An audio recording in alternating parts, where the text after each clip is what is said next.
Today's book is Bright Stanley by Matt Buckingham.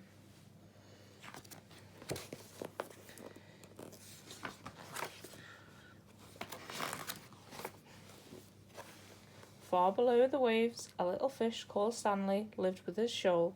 They were the brightest, sparkliest fish, the whole of the deep, dark sea.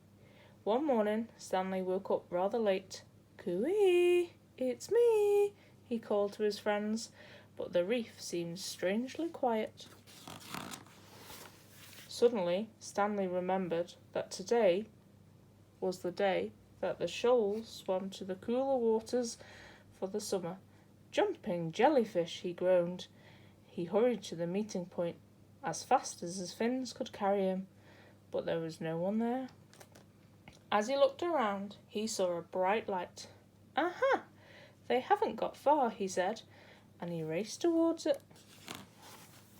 But it was only Lobster counting his coins.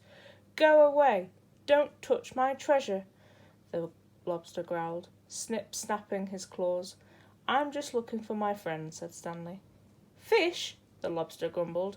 "Those others were in such a hurry to find someone, they upset my coins." "Others?" cried Stanley. "My friends?" "Well, go and join them then," said the Lobster, pointing grumpily, and Stanley sped off. Ahead of him, Stanley saw a golden glow. He couldn't make out a bright, sparkly fish, one of his friends. "Coo-ee, it's me," he called, swimming even faster. Clonk! Stanley crashed headfirst into something very hard. "Jumping jellyfish," he cried. It wasn't one of his friends at all, but his own reflection on a shiny pearl. Stanley rubbed his bumped nose, feeling a little dazed. He didn't notice a dark shape coming up behind him.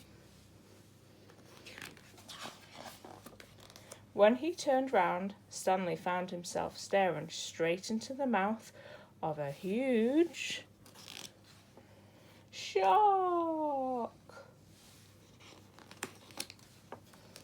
"Ah!" shrieked Stanley.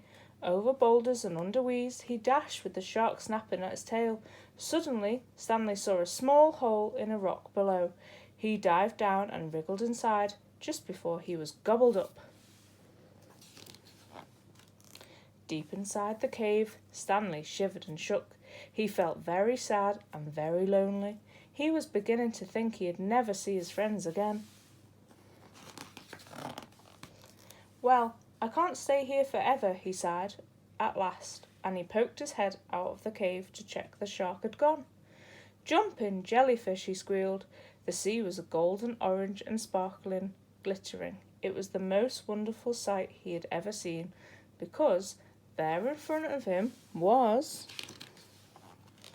his shoal. "Coo-ee, it's me," he called. "Stanley," his friend shouted. "Where have you been? We've been looking for you everywhere." And Stanley told them his adventures as they all swam off in one bright, sparkly, happy shoal. The end.